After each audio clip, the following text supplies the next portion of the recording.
Welcome to a new Daily Top Askreddit video. Today's topic.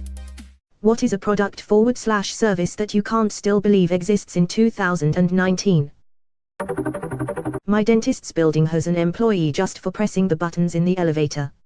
You're paying too much for your dentist. Who's your dentist guy? I think a bit like toilet attendants, it's to discourage untoward acts going on in the elevator. I'll still jack off onto the elevator floor. MySpace technically still exists, but they lost all of their users' data a while back. Yeah, none of the stuff in the blog section is there anymore, and it deleted most pictures. Sucks cause a friend just passed and I was bummed to find all the pics I had of here were just gone. Edited, most of my pictures were put up with a story in the blog section. I just looked up the blogs. At one point after the transition they were retrievable. MySpace said that's no longer an option as of a few years ago. Thanks for the karma, you guys would have loved her. Fly free hummingbird. Have you tried the time machine or whatever to go through internet's archives? Doubt it'd work, but worth a try. Telemarketers. How? You have called this number 12 times in 3 weeks and it is my work phone. If I didn't believe the IRS was filing a claim against me the first time, why the hell would it work the next 10 times? Or that your social security number has been disabled.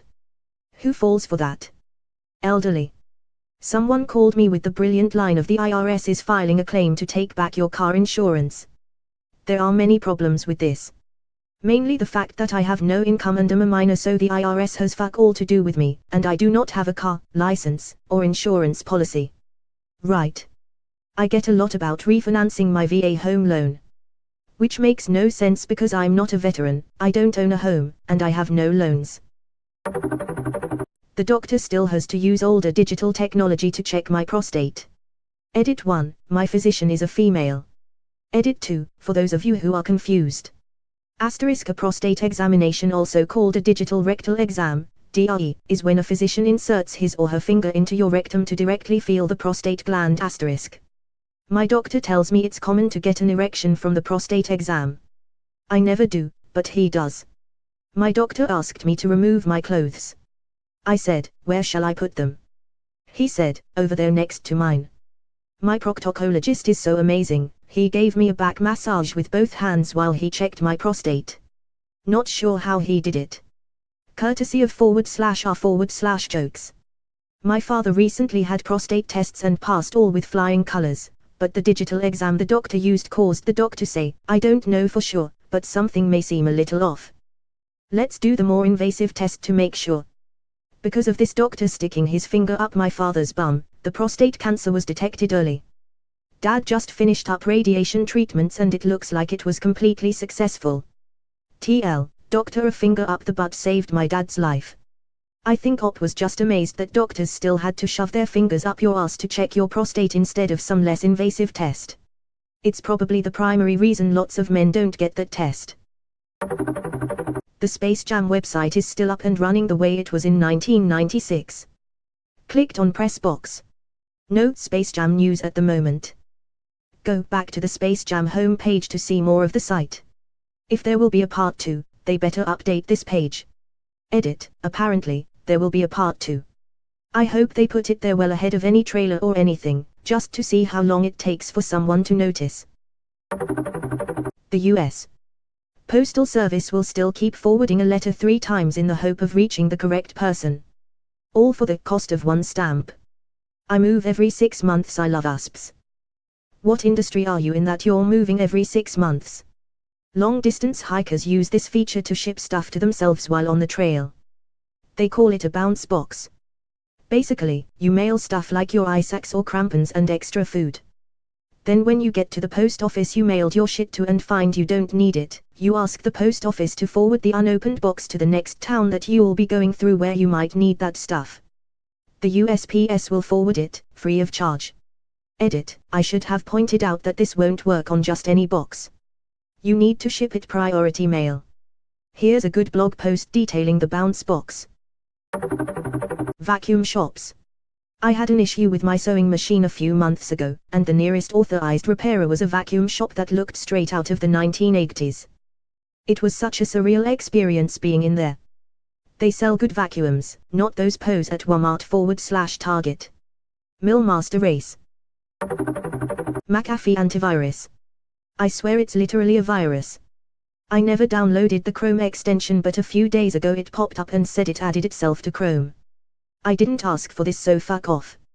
If you update or install Adobe, it will install McAfee on your computer unless you uncheck the block that is difficult to notice that says it is included in your install/download. I took a class on exploit development a few months ago, and one of the lessons was antivirus evasion. The class walks you through creating a simple XOR encoder. It takes less than an hour to do by hand, and it evaded McAfee. Every other virus scanner still detected the encoded malware, yet it easily fooled McAfee. Edit. This is the class if anyone is curious.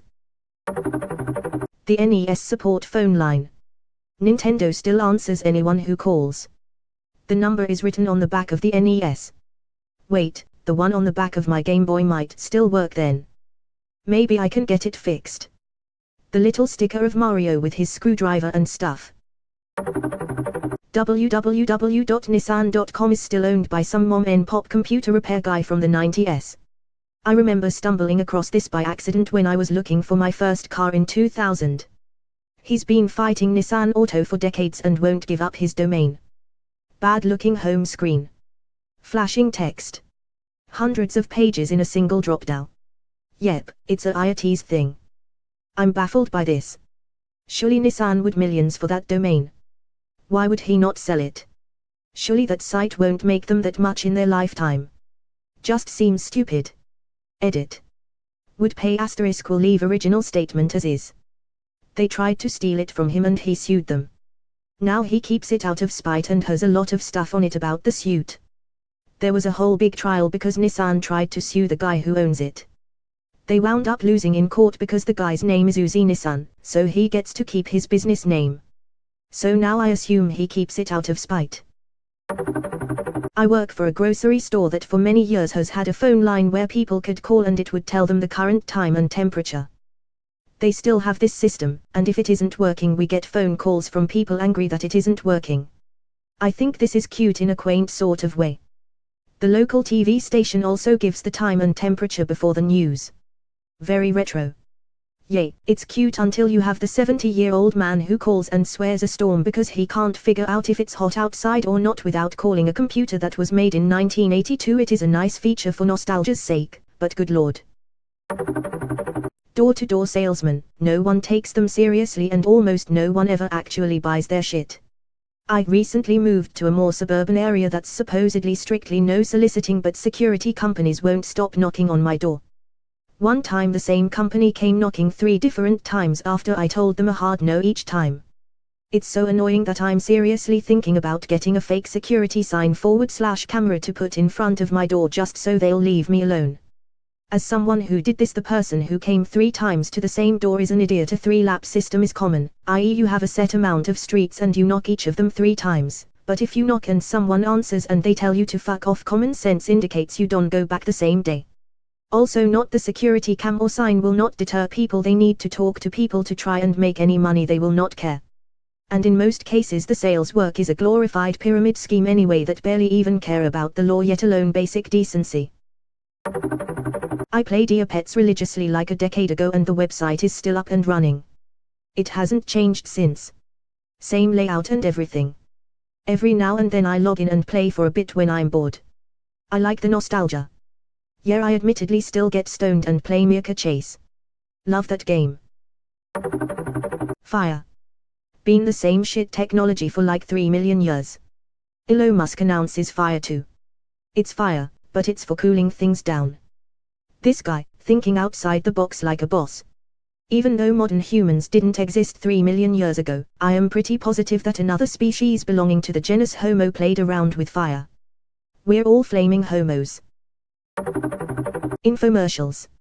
I can't believe you still can buy things from TV. Call now and you'll get 2 things that are usills. Thanks, now I have 2 parrot toys that reminds you chores. I can't believe that somebody gets a call out of the blue that their car warranty is expired and this is an urgent matter. But then the person on the line can't confirm a single fact about the car, not even make. They need all of this from scratch. The mark then buys a service from this company over the phone, sight unseen and probably with no idea who they are doing business with. How does this person exist?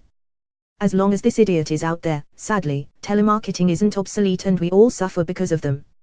NPR has actually been running a series recently concerning how older folks are more prone to scams. Child beauty pageants, they're just so creepy.